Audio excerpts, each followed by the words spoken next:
Hello and welcome to the PFFUI podcast. On this month's episode, President Tony Murray is joined by the IAFF 8th District Presidents from the 8th District Conference in Indianapolis.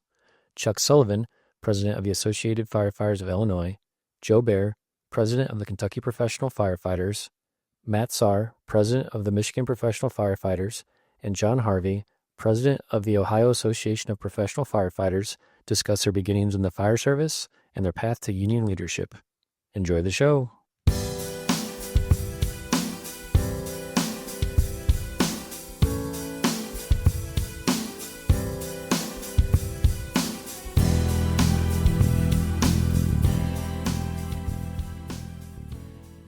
Hello and welcome to the PFFUI podcast. My name is Eric Shoaib. I'm joined today by President Tony Murray. Hey, Tony, how are things going today? Eric, things are going.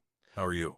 I'm doing well, thank you. Good. So we are coming to you live, but not live, from the 8th District Conference here in beautiful Indianapolis. Yeah, we're in downtown Indianapolis where our district vice president for the IAFF in the 8th District, Mark Sanders, is hosting the 8th District Conference, where it brings in all 5 states that are in the 8th District for a little education, an overview of what's happening at the IAFF, all the shops. We heard from the general president and the general secretary treasurer today, and then representatives from staff in the department. And then they got some classes that are going. About 275 people here from around Indiana, Michigan, Illinois, Ohio, and Kentucky. That sounds like a big day. It's a big day. It's a big day. 2 days. It's a very big day. So normally on the PFFUI podcast, it is Tony, myself, and one guest. But today, we're joined by 4 very special guests. We are. We're really lucky to have these guys, and I consider these guys good friends. And these are each other's counterparts in the respective states. So welcome in, guys, and thanks for agreeing to do our podcast. So I think we need some intros. Yeah. Start with Illinois. Okay. Alphabetical order. Well, thank you, Tony, and you guys for having us on. We kind of do one in Illinois, podcast in Illinois. I heard. And it's kind of hit and miss. It's very difficult to get everybody together. So I'm glad you're doing this. My name's Chuck Sullivan. I am the president of the Associated Firefighters of Illinois, and I've been the president now for about 5 years. And in Illinois, we have just over 18,000 members in 238 different locals. Just organized 2 in the last 60 days, and we have 2 more that will probably be joining us probably in the next 60 days. So we're looking at about 240 locals, which, and I know the GP mentioned it, like we're growing by leaps and bounds, not just in the state of Illinois and 8th District and the entire international, but when I became president, there was 224 locals, and I said that was 5 years ago. So now we're at 238. So, again, I think there's a couple of reasons for that. One is that there's many small communities, probably like in your states, that no longer have volunteers anymore, and they have to provide they want to provide a fire service. So they've hired 3 or 5 or 6 full-time firefighters. And then I think people are recognizing the importance of belonging to a union, fair wage, work comp, injury protections, and all that good stuff. So, Yeah, Illinois. mm-hmm. Well, good to see you, Chuck. Mighty Illini. As always. Yeah. I'll take care of the Hoosier stuff later. Anyway, so thanks. Joe from Kentucky. Hey, Tony, again, thank you for the invitation. It's an honor to be here amongst my other 4 counterparts in the 8th District. My name is Joe Baer. I'm president of the Kentucky Professional Firefighters. I've been president for 14 years now. Some people call me the godfather. I consider myself the grandfather.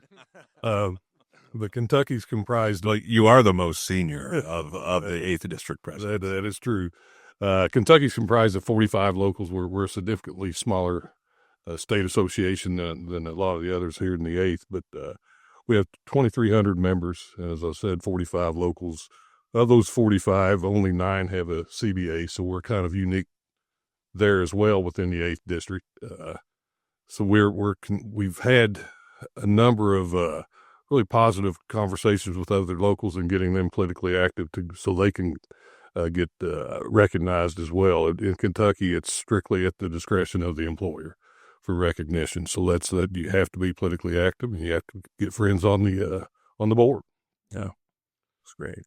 And when I said most senior, not in years, but in service. Both. I just wanted to be sure. I believe in both. And you and I share the same birthday, too. That's very true. That's noteworthy. Yeah. All right. Our brothers and sisters from the north border, Michigan. Yes. Thanks, Tony, for having me. I appreciate this. It's always good to be amongst other union leaders, especially when you're of like mind, and we know we're all trying to do things at the, move our IAFF in the same direction. And so it's being amongst you guys always, it's uplifting to walk away from it when after I spend a couple days with you guys.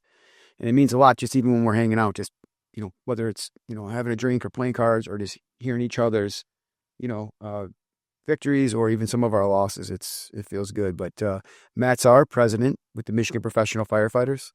Represent around 5,000 members total in the state. We have 149 locals. We've had some increases lately. We've had about 5 locals over the last year join our MPFFU and the IAFF. We're working hard on the same issues across the borders. When we're staffing is our number one issue in Michigan that we're always fighting for. With 5,000 career firefighters and 10 million residents, it just seems like something's wrong there a little bit. And, we're continuously trying to champion how we can get to those, 3 and 4 man rides. Of course, everybody wants 4. We know that's the right number. How do we get there? And it's like a little bit at a time. So we're trying to move those companies into that 3 number and then obviously up to the 4. But that's all. Staffing right now is our probably our number one issue. We've worked with our legislator, over the years. Had some good gains, and we've also had some disappointments. And what makes it better, though, like I said, is meeting amongst you guys and hearing what you're doing. It's inspiring. And like even today in opening session, hearing what Ed and what Frank had to say. I mean, it was just you would have thought that they were sitting amongst us at the bar last night and hearing the issues that we talk about every day. And that's why it's so important, I think, for our members to get out in front of and be here to see and hear those things. It's not just us, coming to them all the time with these emails and at our district meetings. But thank you, Tony, again for having me here. I'm really appreciative of all the leadership in this room. And you guys welcomed me as a new president 3 years ago. And, I couldn't be happier to be amongst you guys and to help lead the state of Michigan. Good to have you here, Matt, for sure. So from the Buckeye State, Ohio. Ooh, we're going to boo that. The Ohio, the Ohio, or Ohio. How's Chuck say? I like Ohio. Ohio. Okay. John Harvey. I'm president of the OAPFF. It's about 3 years now. Matt and I kind of came into this together, and we're blessed to have three of our counterparts that have really just kind of been able to show us a lot, and really just good friends to have and colleagues. Ohio has about 14,000 members. We just had our 300th local, so proud of that. A lot of organizing going on in Ohio. Probably the only thing more dysfunctional than our professional football franchises is the legislature in Ohio. Continuously coming after bits and pieces of collective bargaining and pension, and so it's great to have people from other states, especially these guys, to be able to reach out to and ask how they handle different things, and taking just great ideas. And I think one of the things that we're really fortunate is when we do get together at these types of events, we always take time and make sure that we sit down with each other and as a group, and just whether it's 15 minutes or a couple hours, we just really good group. So Chuck setting it up. It's a couple hours. Yeah. Yeah. Some obscure places. Yeah. Well, it's good for all of us to be doing this. So Tony Murray, president of the Professional Firefighters Union of Indiana. It's great to host you here in our state over the 2 days that we're all here. But we represent a little over 9,200 members across the state with 97 locals. And like you guys, I think one commonality we have is we're growing. We're organizing more, and more people I think, in this profession are seeing the value of being part of the IAFF and certainly part of each individual state association. And we, as state presidents, we have some sort of play into helping answer those calls and to show people the direction to get organized, all in the effort to be part of something bigger than themselves, but to make better lives for their members and their families. I mean, we talk about that all the time. So I think one thing that I wanted to ask is, each of us come from various backgrounds, smaller departments, bigger departments, whatever. We're all in the same, position as state presidents. But Chuck, how long have you been involved in union leadership? What got you involved in Illinois? Yeah, so I, excuse me, I got hired in Champaign, which is the home of the University of Illinois Fighting Illini, in 1995. And if I'm being really candid, the reason why I went to my first union, other than getting sworn in, Champaign Local 1260 has probably like a lot of locals, host a union meeting, and then we go to a bar afterwards. So the beer actually enticed me to go to my first official union meeting. But from then on, I know it sounds kind of cheesy, but like I was in the military for 4 years and then got out of the military. I knew I wanted to be a firefighter, and I tested all over the state of Illinois. Was working as a maintenance man at Best Western, and then on the weekends was working at Mitsubishi over in Bloomington. And it didn't, eventually got on Champaign, and it really didn't dawn on me until I went to about my 6th or 7th union meeting. And I think Frankie Lima mentioned it briefly in his opening comments today. But when I got hired in Champaign in 1995, the salary was, I'm going to say like $25,000 a year. They paid 100% of my health insurance, 50% of my dependents. If I died in the line of duty, I got X number of benefits, et cetera, et cetera. And I just assumed that the city of Champaign was the best employer in the state of Illinois. And then again, after attending a handful of union meetings, I realized that the more I listened, the city of Champaign would prefer to pay me minimum wage, maybe offer a major medical type of insurance, and maybe a 401k. And that just something clicked in my head then that, the union was the sole reason why I was making the most money I'd ever made in my life. And I, again, got involved at the local level as a treasurer, and then worked my way up there. Eventually became a ledge rep for our state association. And then, as I mentioned, 5 years ago, became the president. Nice. That's a good story. How many years ago? In the Air Force? No. How many years ago did you start in the fire service? 1995. So 30. Yeah. All right. Yeah. I just retired too. Congrats. All right. Well, congrats. Yeah. Congrats. Matt, so what got you involved in the union?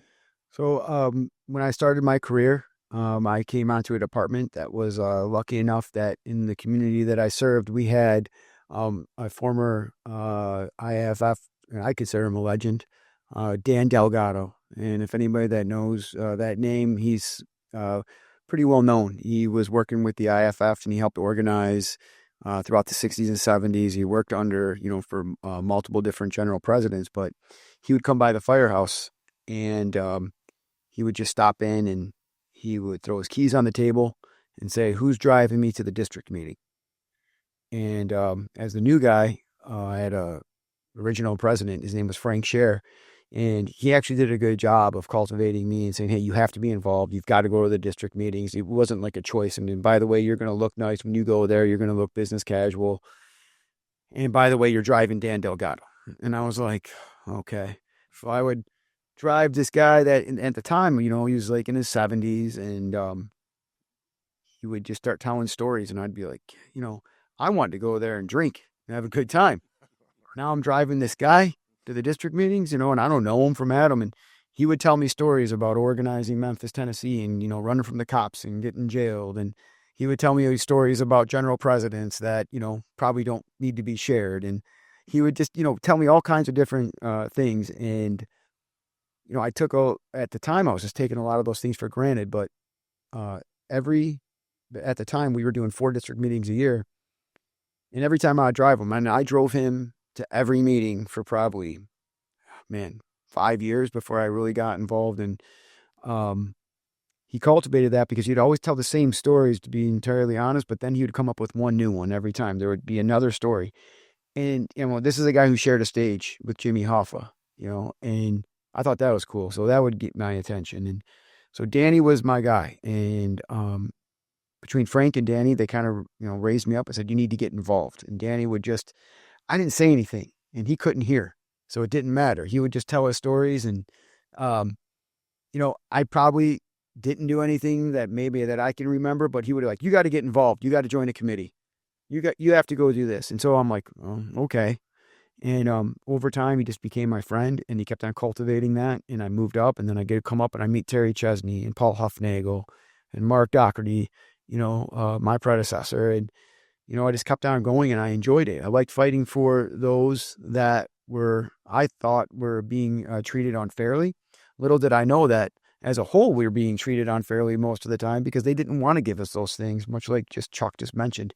If it was up to most of the communities, they'd pay us minimum wage and you wouldn't have benefits. And you hear these kind of things that you think that we're back in these are the 60s or the 50s, and you're hearing them in 2008, 2010, 2012, and you're hearing them again today. So that inspires me. It keeps me going. And how I got involved, though, quite honestly, was from people that I considered good union leaders in the beginning with, Frank and Dan, and they cultivated that. And, I'm continuing to move and continuing to learn from those people that are still in front of me, like Terry and, quite frankly, Frank and Tony and John, and, everybody else in this room. I mean, you guys are all good leaders, and that's where I started. That's a good start. Joe, Kentucky, how'd you get started in this? Well, I started my firefighting career in 1987. As far as wages, I recall my first year I made $19,000. And on my days off, my grandfather owned a industrial and commercial plumbing and heating company. I worked there. I made $21,000 on my days off. So, that's how we started. The reason I got into firefighting profession was, honestly, I got laid off. I was working in the family business, and things turned, kind of bad in the late 80s. And then my uncle was on the job at the Ashland Fire Department. So I put my application in, and fortunately was hired, and really never had any aspirations to be a firefighter. But once I got in the profession, I loved it. They tried to call me back to work the building trades, and I turned it down. So That's awesome. It was a significant pay decrease, but I love the job. As far as my union participation, I think I've been on the job 3 years, and they elected me as one of the trustees of Local 706 in Ashland. And I think 3 years after that, I was elected president. I was local president of 706 for 19 years, up until my retirement in 2011. And as I stated, my grandfather and my father were big union men, and they just kind of led me for my passion and leadership of Local 706 and now the state for 14 years. Wow, it's a good story. Why we're gonna I guess I'll just talk about my history, then we'll go to John in Ohio. But so I got out of the fire department in 1999, and prior to that, I had worked 4 or 5 years in EMS and started, and worked for a private for-profit company, and then I worked for county EMS, and went to paramedic school and all of that, and got in the fire department, and my department wasn't organized. We're north suburb of Indianapolis, and we had a lot of, certainly Local 416, big local, big department represented, the surrounding areas, and our suburban departments to the north were transitioning from either volunteer or part paid to fully career. My department's always been fully career. But when I got on the job, and I had worked in the area for a while as a paramedic and provided paramedic, we were the ALS provider for the fire department that I got on. And, I started looking around and talking to some of the older guys and seeing what was going on around, and said, we probably ought to look into this. We probably ought to look into, organizing, and what is the IAFF and how does it work and what can we do? Because, we were in a situation then when I was brand new on the fire department, we were riding 2 on a rig. And obviously that presents some real concerns and our ability to do our job, safety concerns, and we could be better, right? That's what we're always striving to do. So I got involved and helped organize my department. And initially we did that. It took a few years in order to get that done. But we initially were like a metro department with 416 is how we originally they represented 26 departments at the time, and then 2005, as was planned, we developed our own county local that represented multiple departments but one county local. We were all part of 416 and then became 4416 January 1st, 2005, and I was elected president then and spent 18 years as the local president. Trying to do what we all do, and that is, make the situation better, leave the job better, take care of our members and their families. And, then I was involved in the state association as a district vice president, and then was elected in 2022 with about the same time, except for Joe. Joe was already, the most senior, but we kind of all got here at this table, got elected as our state presidents, respective state presidents at the same time. But that's kind of my story, kind of where it came from. John, how about Ohio? Well, How'd you get involved? Yeah, I not from a firefighter background family. I'm probably first and only generation of Harvey that's going to be a firefighter. Definitely didn't come from a union background. My dad was in management and was pretty anti-union. So you can imagine when his son came home and told him he was joining the union leadership, what that went over like a couple stressful Thanksgivings. But I had a similar conversation. That's been yeah, it's odd. But yeah, I got involved in the fire service. I actually was having a random conversation with a guy who was doing some construction on his days off from the fire department. He asked me to help him carry some drywall down the basement. I did, and I just started college, and he said, you ever thought of being a firefighter? And I was like, nope. And he said, come down to the fire station. I did. I was there about 20 minutes. They got a fire run, told me to hop on the rig, went flying down the road, and I was like, holy cow, this is for me. So when I got hired, I was fortunate. I got hired, I was part-time for a very short amount of time before I got a full-time offer. And the union kind of made some questionable decisions in my mind, cut the starting pay for new people and added that savings to guys on the higher end. And for lack of a better term, it pissed me off. And I started going to union meetings and complaining about things, and finally realized I either need to put up or shut up. So I ran for a trustee, was a trustee for 2 years, ran for president after that, and I got smoked. I got like 10% of the vote. But I think I thought I was done. But the membership started coming to me and saying, hey, we were wrong. Please run again. Please run again. We didn't realize how much work you did. So I ran again, was president of my local 336 for 8 years. Became district vice president for the IAFF. I did that for 12 years.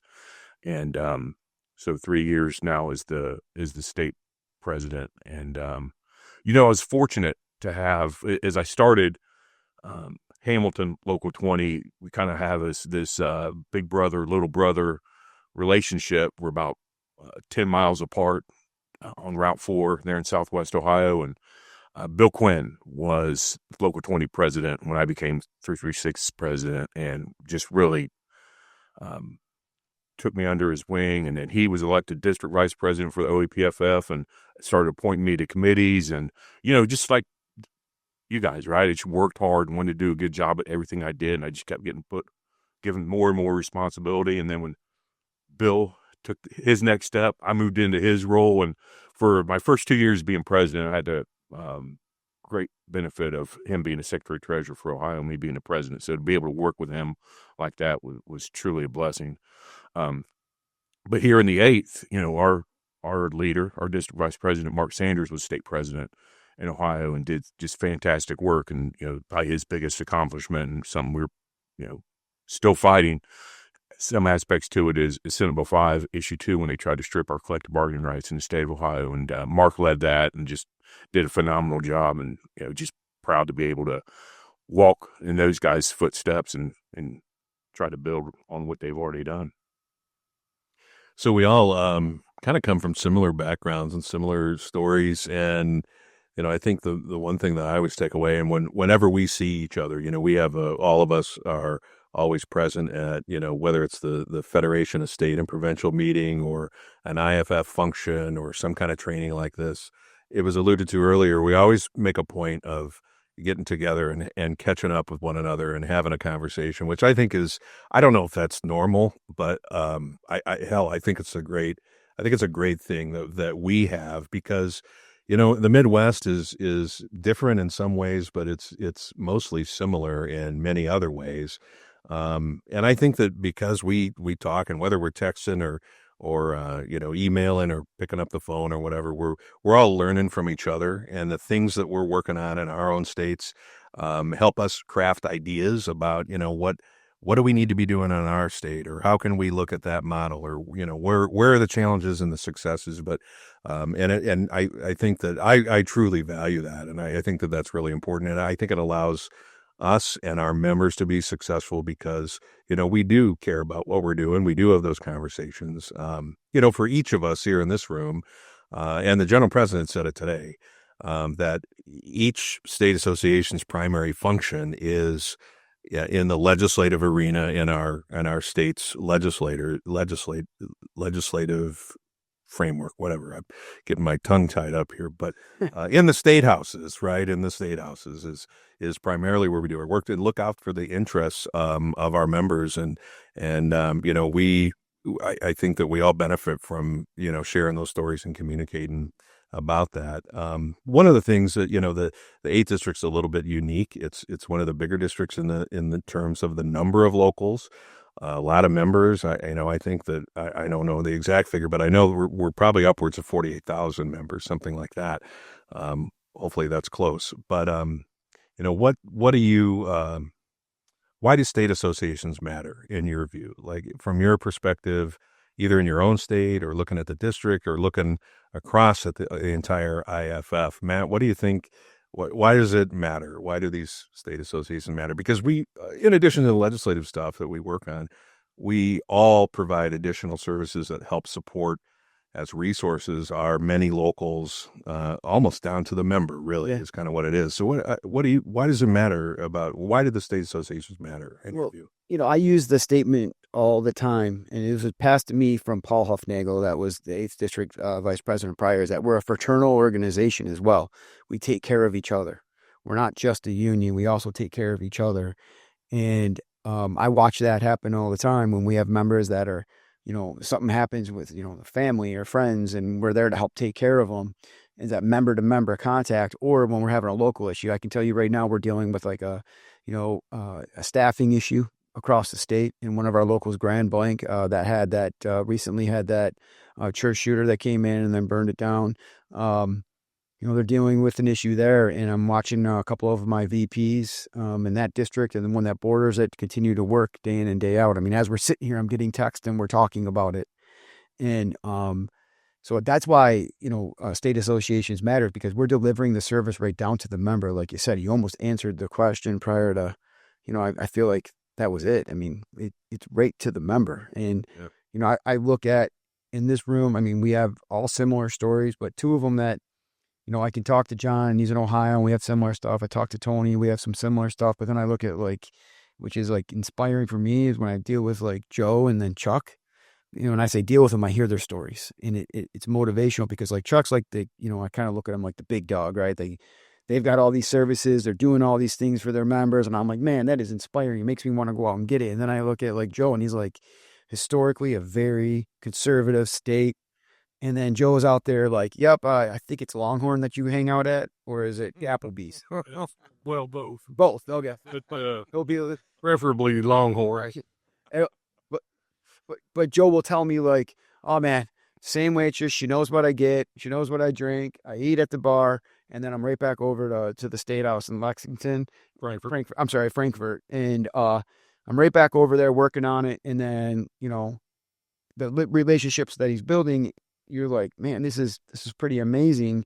And then right into we're going to LegCon, and Kentucky's governor there is presenting, and Joe's in back, introducing along with one of his members, but he's right there shoulder to shoulder making those contacts, and you're like, wow, man. It's like you're still, he just told us 9 locals have contracts, but they're still making moves in a state that's historically conservative, and it's like, so to me, it's motivating, and that's why state associations matter, because the international can't make inroads without Joe Baer. They can't continue to, the international, we grow off of them, but they also grow off the shoulders of Chuck Sullivan and the work they're doing in Illinois, right? Mm-hmm. These are good services that we deliver. And so I try to emulate that. I'm trying to do those same things. We're going to have our PEP next week, and it's like, okay, how are we going to make it better? Man, that's the goal. How about, Joe, why do state associations matter? Well, no, and like Matt really gave you he teed you up real well. So no, I appreciate that, but it is. I mean, the IAFF has. I'm proud of the product that the IAFF is and provides the members. However, they cannot service 350,000 members. Even they can't service the 2,300 in Kentucky. So it's. I think it's incumbent upon us to provide those services to the members. And, I'm a huge advocate of state associations. Unfortunately, in Kentucky, we have one IAFF local that isn't state affiliated. And I've been in discussions with them, and I think they're going to come back in. It's actually Georgetown, which is borders Frankfurt, right in that area in central Kentucky. I have one that will remain nameless. But it is, I think the state associations are a critical tool, to the membership. If you look at some of these locals that aren't state affiliated or state active, even if they're affiliated, they're not providing the level of service to their members that they should be. So I think it's, like I say, I'm proud of what we do. In Kentucky, I am my staff. So, I'm on the road, I think I've stayed in hotel 110, 120 nights this year already, just traveling the state. Diamond Club. Oh, absolutely. Member. Yeah, Diamond Club. Definitely try to hit Hilton. But, it's for the way Kentucky's geographically, it's 7 hours for me to get from my local, which is in northeastern Kentucky, bordering Ohio and West Virginia, to western Kentucky, down Murray, Paducah. So it's it's a pretty good job. Yeah. So Chuck, on the topic of why it matters, and I look around at this conference that we're having, this meeting, I've seen a lot of younger, newer faces, who are trying to figure out, well, what is the state association? How does this IAFF thing work? And I kind of look at it too, like like being a firefighter. The first thing you do is learn how to put on your gear, right? Like that's the first thing. For somebody that's looking here, to gain some knowledge and get involved and, maybe get more active, get involved in their local, give back some more. How would you say to them, what's the state association? Why does it matter? Sure. Yeah. And you guys have, alluded to it a few times, but like the sole reason why the AFFI was even formed in 1935, of which we just had a birthday last week and we're 90 years old. Happy birthday. You look good. Yeah. Thanks.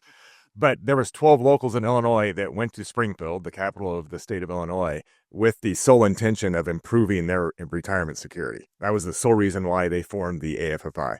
And obviously we've built on that over the course of the last 90 years, but it's could be overwhelming to a new member. Like, okay, I got the IAFF sticker and it's on my car. Now everybody thinks I'm a cool firefighter. But just trying to explain to them that, that's some of them probably came from college, and you mentioned the fraternal organization, like some of them were in the Greek system, so find what is common with them, The international, obviously, is the our parent association, and we're just the conduit to our members. And in Illinois, we're fortunate in that, we have 11 executive board members, and our delegates at convention we have 12 staff members, 2 full-time office staff and directors of you name it. We got it. And again, fortunate because we've continued to educate our membership and tell them the importance of belonging to a union.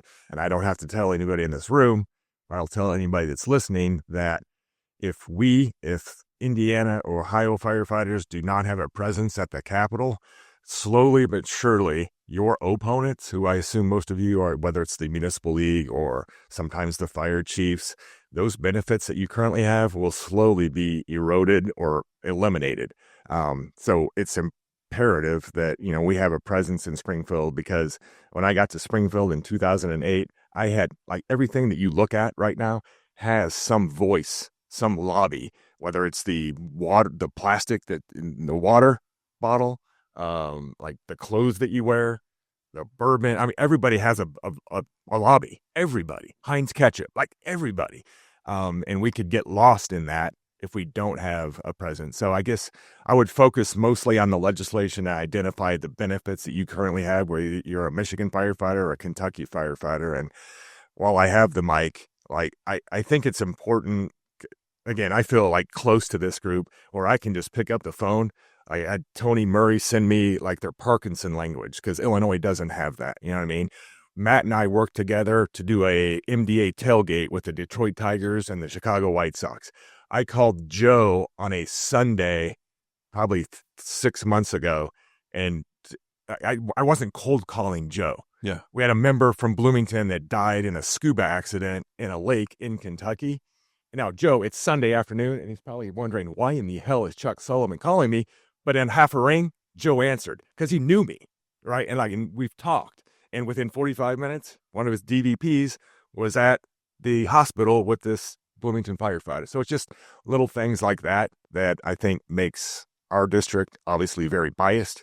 I don't know if the 10th district state presidents talk, but I just feel very comfortable. I could call John tomorrow and say, hey, I'm coming through Columbus. Do you want to meet me and like have a lunch? I mean, it's just, it's comforting, I guess, for lack of it. And that's important. And I think the thing that I pick up on that is that yeah, that's nice. We get along and we share interests and we do that.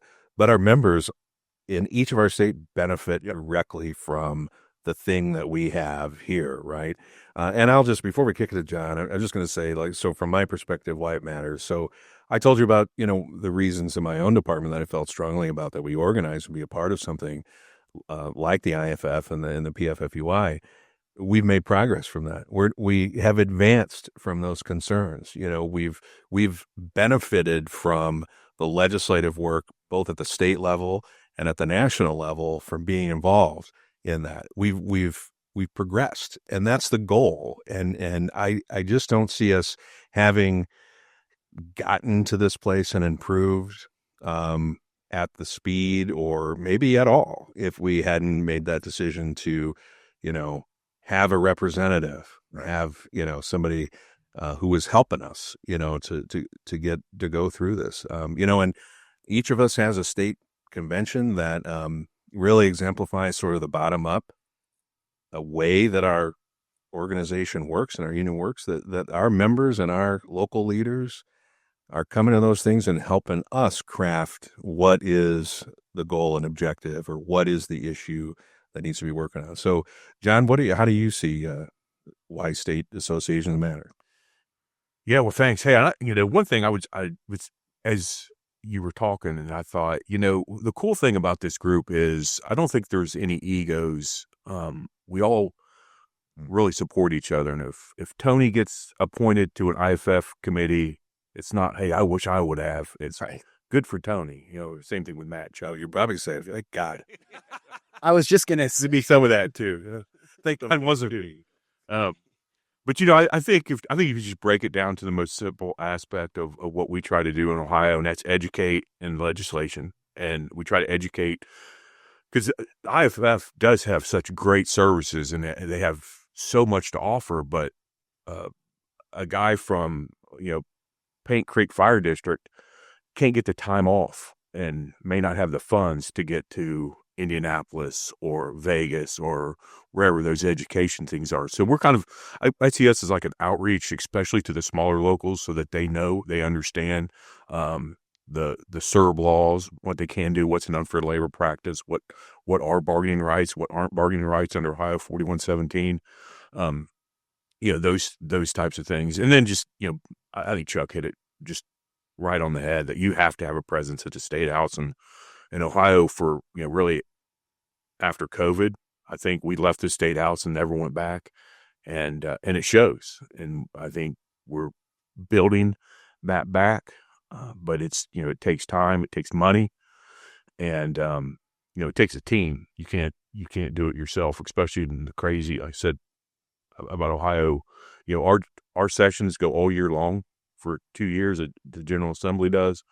And you never know when they're going to be in. You never know when they're going to be out. You never know when they're going to drop a bill. So, for someone who's got to travel in and out of Columbus, it can be quite hectic. And we hired a contract lobbyist a couple years ago. I personally think it's one of the smartest things we've ever done. We can't be at every fundraiser, but that's what they get paid to do, and represent us and make sure we know what's going on. So I think, I think those are really the two things that we try to focus on in the state of Ohio. I share that with John. We also have a lobbyist that's been with us for over 20 years. And it was, it's funny you say that about COVID, because it has changed it so much. It's in a good way. It's made Zoom become a good way to meet. That you're not, for me, I'm not traveling to Lansing every day, but also in a bad way. Now I'm 5 days accessible to these reps that want to have meetings. But that's a great thing to be able to sit in my living room, or, even at the firehouse when I have a minute, and I can jump on a Zoom and talk to these legislators about the issues that matter. And when I'm not there, we have our lobbyist, and that's Melissa McKinley. She's been with us for 20 years, and it's a big deal. But, I wanted to mention, because it's important, about our continuity here, and something that John said about no egos, or somebody gets appointed here or there. I think a lot of that's owed actually to Sanders. And because what Sanders is willing to do for all of our states, even though he's from Ohio, I'm sure he gets a little bit more to Ohio, right, John? but but no, he'll come to every one of our district meetings. I mean, this is the first round where he had to miss because he had conflicts with his scheduling with the board meeting for the IAFF. So obviously he can't miss that. But I mean, this guy will come to every one of our district meetings across 5 states, traveling. It's like, oh, I hate to be at home. If not, he hates to be at home, but if you're having a meeting and I'm just sitting at home, why aren't I, coming to that? And I'm like, hey man, take a break. This one is, but I think some of that's owed to the continuity that we have is owed to Sanders and his ability to, he somewhat brings us together because he's always around us. Like anytime we have a meeting, he's there, even if you don't want him there, by the way. He's like, I'm coming, I couldn't agree more with it. Yeah. So I think one of the things I want to just highlight is that we've all said, having a presence and the necessity to be in our legislatures, and in the halls and in the rooms and in the committee rooms. But I'd put $20 down on the table that all of us, we know every single member of our assembly or legislature. And that's a big deal too, because that's the relationship part. And knowing the legislative leadership and the members of the legislature, I think and we make it our business to do that. And I think that we all do that. That's kind of how we were taught. And that's extremely important. There's 150 legislators in Indiana, and probably just like you, however many you have, I bet you know every single one of them, and I bet you know their phone number. So I think that's a huge benefit to members. Yeah. So I think this has been a really good discussion, good conversation, good podcast. Hopefully, the two people that listen to this will find the same. That it's very entertaining. But no, our audience is expanding, by the way. Anyway, so Matt from Michigan, what would you like to leave on this podcast? If you had to leave something here, what's some thoughts that you have? So thoughts, first and foremost, thank you guys for doing this. Your team here in Indiana, in the Indianapolis in the Indiana Professional Firefighters. Great job. Tony's got the best voice by the way, is like I'm going to go with Joe. Radio. Joe too is good. I have a But- place for radio. Yeah.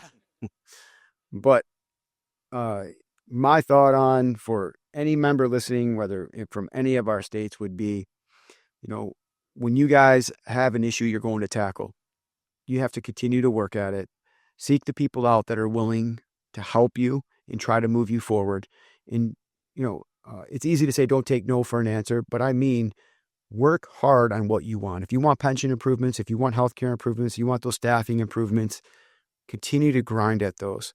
And I would say run far away from any of those guys that are in your firehouse or showing up to your union meetings or saying, we'll never get that, or we can't do that, or we can't do this. It takes years sometimes to get progress. It took us over a decade to get our cancer presumption bill. We could have easily walked away from that after the multiple times that, Doherty and Huffnagel, my predecessors, worked on it. But we didn't. We kept grinding. We kept going after it. And I would say that's the same for every firehouse in Michigan, Indiana, Kentucky, Illinois, and Ohio. I love that because, I heard from my mentor, and he's right.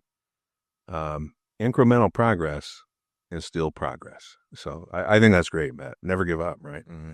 Chuck, what would you like to leave us with from Illinois? Just to piggyback on what Matt said, like if firefighters or anything, we're persistent, right? And that's key. You mentioned a decade. It took in Illinois 10 years for us to pass our promotions bill. So 10 years seems like a long time, especially our newer members. And granted, I have two 20-something-year-olds. They want the instant gratification. They want it done now. Like if I put out a yard sign for candidate X, then he's voting yes tomorrow, on whatever bill. Why haven't they been elected yet? Correct. Well, I just put Right. the sign up. Right. But I guess I would, and I say this oftentimes at our Illinois district meetings, is that to remind our membership that we're government employees. Whether you think government is great or government sucks, we are government. Like we are government employees. Every single penny comes from some type of tax or fee. That the power bill at Station 3 is paid for by the taxpayers. The bunker gear that we're wearing. When you start the dishwasher at Station 1, the water is paid for by the taxpayer. And obviously the fire trucks, our pay, our benefits, etc. We do not work for a Procter & Gamble that has a net $100 million profit this year. And they are, the CEO is taking a $10 million bonus. Like we have to be at the local level at every single city council or town hall meeting or at every fire district meeting, showing a presence. And I think at the local level, that's where all the progress could be made. As long as you're involved, you're making a presence. Relationships at the city council level is tremendously helpful in things that you want. So that would be the message that I would send. That's great. If you're not talking, you're not getting anything done, right? John, Ohio, what do you leave us with? Yeah, first of all, thanks to Professional Firefighters of Indiana for having us and hosting this. So this has been great. But, I think when, not to reiterate what someone here has already said, but,